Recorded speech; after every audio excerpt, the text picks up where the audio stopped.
Darkness of Death.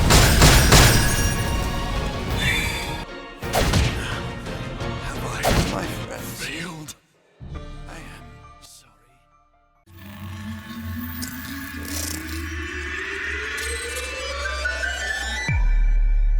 Hey everyone, welcome to Gaming Under the Influence. My name is Alex, this is Mike. Today we'll be talking a little bit about boss battles in video games. Some of our favorite boss battles and What makes a fucking good one? what makes a good one, exactly. Playing Octopath Traveler and getting towards that in-game boss has been a good occasion to discuss Yeah. it. Hell You know, yeah. Don't you agree that a good boss battle can really be like the flowering fucking bud of a video game? You know, the best, most smokable part. Absolutely. Yeah. I think it's crazy that I wasn't excited to try I thought it was kind of ridiculous, the boss battle, this last boss for Octopath, because you go through all 8 of, it's not even all 8 of the Chapter 4 bosses. It's No?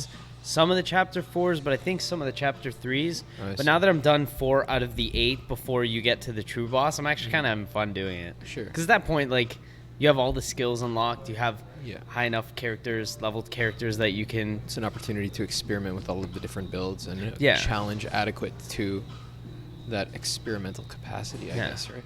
It's cool. I'm enjoying it. I want to get some footage on here and Very maybe nice. stream some of the last 4 and then the final Galdera, who's apparently insane. Yes. But, High enough level yet? I think so, because as you go through the 8, like, boss rush thing, whatever, they give you massive XP. So what I did was the first 4 with one party of 4, and then now the second 4 I'm going to do with my second party of 4 characters. So they'll all be leveling up as I, get through to it until the last one, Galdera, right? Very good, man. Yeah, it's fun.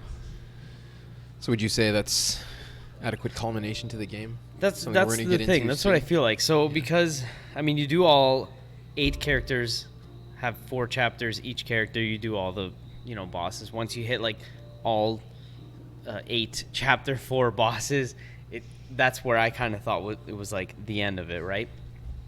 But this kind of puts it into the next gear, right? It gives you like another 8, and they're powered up from their previous form. And you can't save in between, so you have to do them all. And then like that's like the final challenge of this game after you've, taken down all the other bosses, grinded your levels up, unlocked all the secondary skills, assigned like a secondary job to all your characters, and then unlocked all those skills as well, right? And also the character who ties together the storylines of all of the protagonists. Yes, then there's also and the that. other villains, right? Yeah. Cool. Very good. So It's I guess intense. we could I'm say loving it. It's a great example of the fact that where a game involves kind of any kind of combat or adventure or enemies or progression, really, bosses can be the culmination of the gameplay. Really, what brings everything together at the end. Yeah. And also the conceptual foundation of a whole segment of the title, like Galdera and Octopath. Yeah, I as feel the- like it. Sorry. No, please. I was gonna say I feel like it sort of marries the gameplay with the story, whereas like in the story it'll be like the climax of like the big challenge, and obviously the gameplay, if it complements that nicely, right? Yeah, I think that's a good point, sir. Yeah. It should be that. Well, we'll touch upon this soon, I guess. Yeah, But yeah. first, we can talk a little bit about bosses as the culmination point of all of the gameplay mechanics in the title. I guess especially in a case of something like Galdera or Mordegon in Dragon Quest XI. In a cohesive game, the techniques owned, like getting through a level, ought to be crucial to defeating a boss, wouldn't you say? Yeah, it's a necessary sort of trial Yeah. to get to that point, right? It should be this feeling of progress between organized and kind of ascending phases of difficulty, with a satisfying point of culmination in the boss, And I guess examples that came to mind from games I've been playing recently were the masked ninjas on the roof of Ashina Castle there in Sekiro. Oh, yeah. Who exhibit movesets similar to Owl, who you fight on the roof. Yeah, really quick, like. Yeah.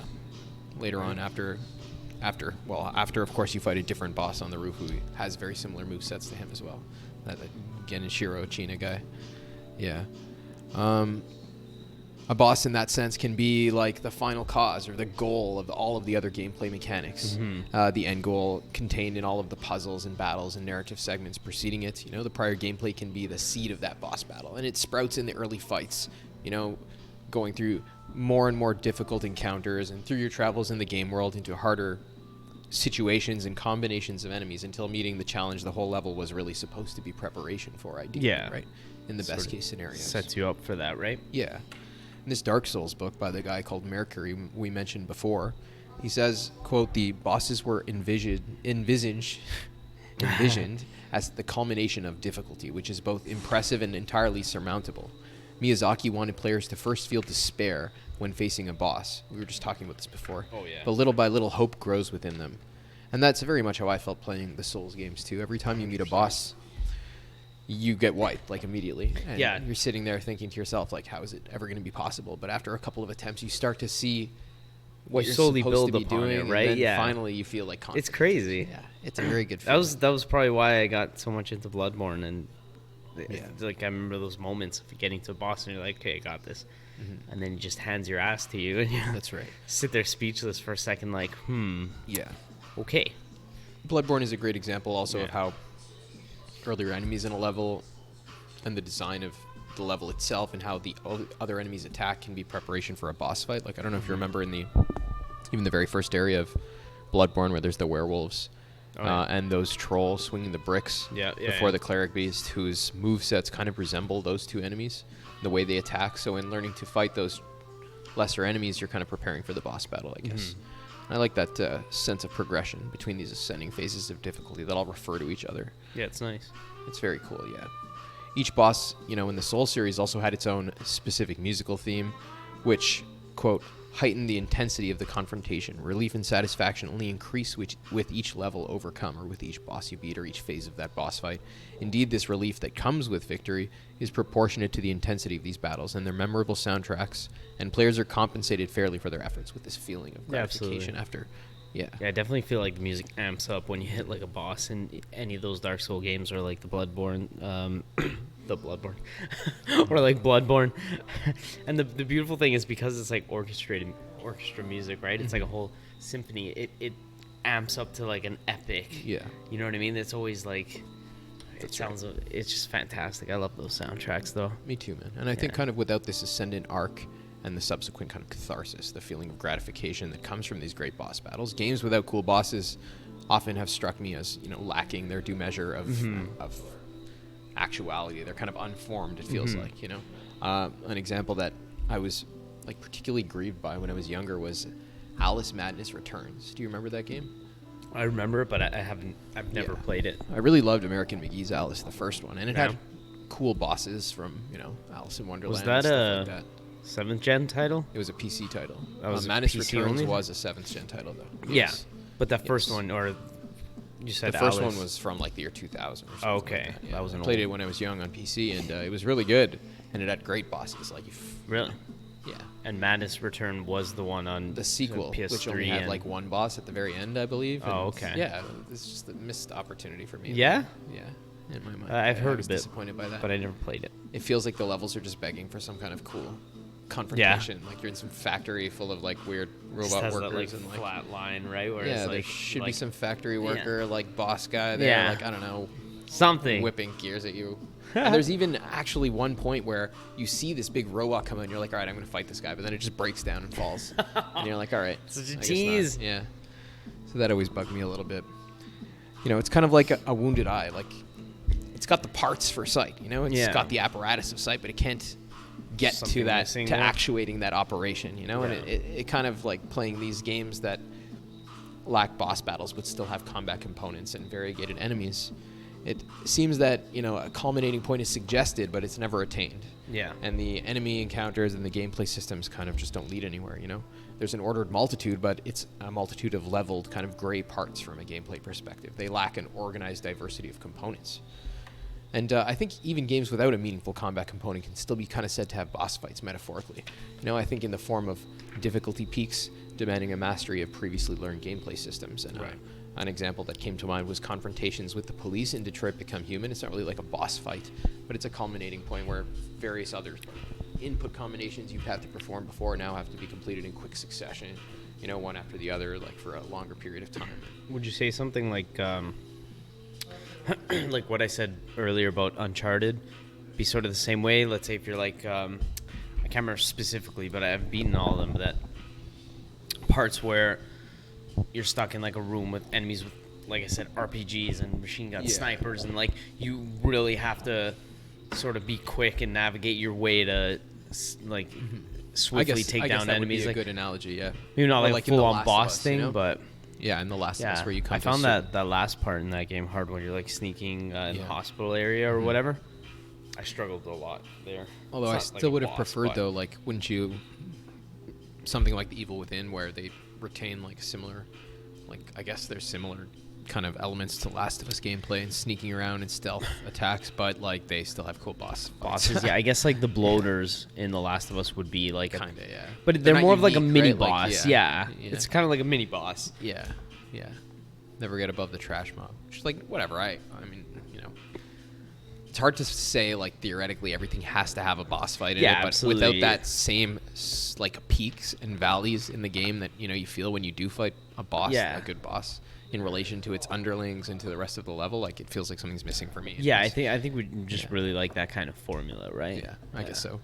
Yeah, I think a lot of that, maybe I could be wrong here, but comes from like sort of an old school, where we come from, an old Yeah, it school does. It does. way of gaming. Like let's say the original, NES, Super NES, like a Castlevania or something. You get to the end of the level, you beat a boss, or like the Mega Man, same thing. You get to the end of the level, there's a boss, you clear the boss, you can move on to the next thing, right? Like Nowadays, maybe games- we're just stuck in our stubborn roots, right? Who knows? Nowadays games probably don't have any progression at all, other than cosmetic, so... The crazy thing is they don't need to, I guess, if it's a party game or something like Mario Party. Those are different beasts, Yeah. though. They are different beasts. Yeah. I probably said this before, but I definitely like saying it over and over again. I fucking hate party games, guys. I just don't like them. I'm sorry. Aren't you like having fun? Aren't you? Aren't you positive? Aren't you positive? Yeah. No, I'm not. You can contact my Don't you have advertisers. phones? Yeah. I don't know why that's been stuck in my head so much lately. Don't you So guys have negative. You didn't phones? react well to the announcement of Diablo Immortal, okay? You mean all the Diablo 3 fans didn't want Diablo Mobile? Come on. What is that? What sense does that make? Anyways. But yeah, I guess, though, the previous point we were making is that bosses are the culmination of the gameplay loops and mechanics in a game. But from a conceptual standpoint, the opposite can kind of be true. I guess more from a thematic standpoint, good bosses are the first principle, or the personification of themes otherwise suffusing the environment, the story, the trash mobs of a level. Like, for example, the Orphan of Kos being the root of the alien madness, having aliens, overcome yeah, the fishing in hamlet in Bloodborne. The apex predators of each zone in Monster Hunter World, like Legiana, like that stupid dinosaur guy whose name I can't possibly remember. I don't know. right I now. haven't played a lot of that yet. Yeah. They exemplify the tropes of the ecosystem and all of the lesser enemies that you fought, and they exhibit similar movesets just taken to the next level. Or how, like, the clans of vampires in the Soul Reaver series and their habitats exhibit the characters of the progenitor vampire masters of the clans and stuff. And in these bosses, I guess we come as close as possible to seeing, like, part of, like, an aspect of the individual creative idea in the mind of the people who made these games. That's the cool thing about the bosses. They can be kind of like a thematic, like, amalgamation, like an exemplification of some part of the game, you know? In these senses, particularly, like, there's a fire level and a water level. Like in, Darksiders, there's, like, a part where you go to this cathedral area where the boss is like this Tiamat, this bat boss, and like all of the underlings are bats, and everything in the area is like themed after bats, and there's this Really? nice cohesiveness to it, and it Yeah. looks like a place like built for that boss, and everything around it is themed after her. So in that sense, That's I always guess, nice, Yeah, yeah. it's like the boss is the first principle of the area, but also the end goal of the gameplay. That's why you could see some part, like when the artist was thinking, like, what am I going to make in this thing? The boss is probably like the closest to the individual thing in his mind before it Yeah. extended over all the other parts Yeah. in that level, right? To make it So that's like- cooperate with that original Exactly. seed, Yeah.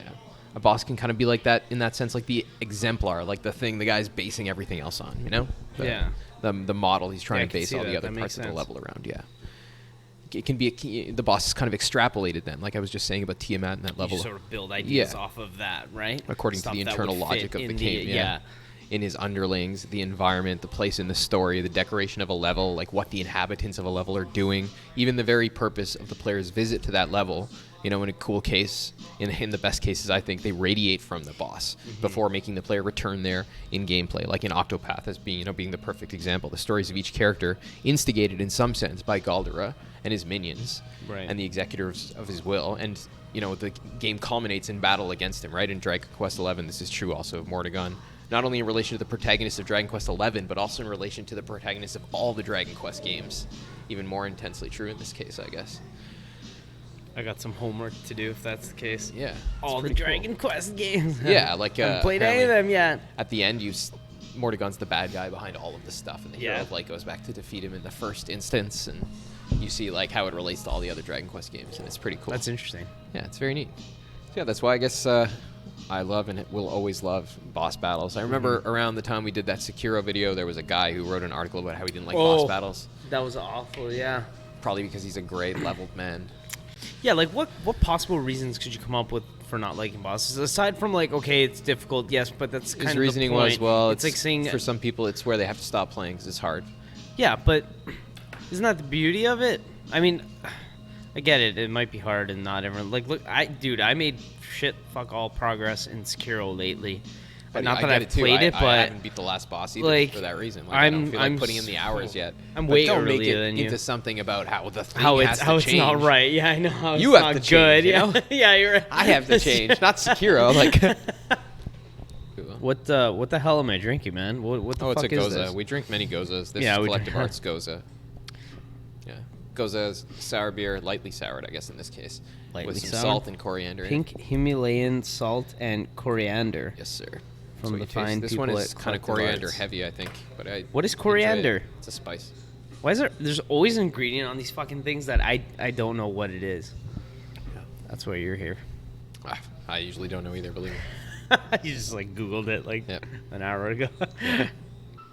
So, If anyone made it to this point, tell us what your favorite bosses are. yeah, down in the comments below, and please like and subscribe. Apparently, that's what people say on YouTube. Make sure we get monetized so that we can get fucking demonetized the day after. When somebody complains about us telling them to fuck themselves. Yeah.